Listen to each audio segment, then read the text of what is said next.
আচ্ছা আজিমুদ্দি ভাই, আমার এই বাগানের আম আর লিচু গতবার কিছুই বেচতে পারে নাই পোলাপানের জন্য, তাহলে এইবার কি করা যায়? আমাদের এইখানে কলা বাবার নামে একজন লোক থাকে, আমরা ওনার পরামর্শটা নিলে আমাদের একটু ভালো হবে।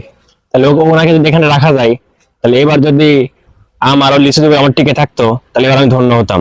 আমার কলা বাবাকে পাইতে হলে এখন মনে করি মন থেকে কলা বাবাকে ডাকতে হবে।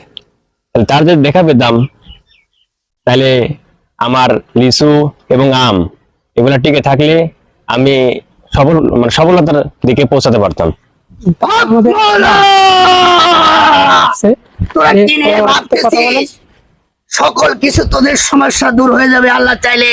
আমি শুধু ওসিলা। তোর বাগানের লেচু, তোর বাগানের কলা, সকল কিছু, তোর বাগানের আম, সকল কিছুই টিকবে। কেউ খেতে পারবে না, কেউ খেতে পারবে না।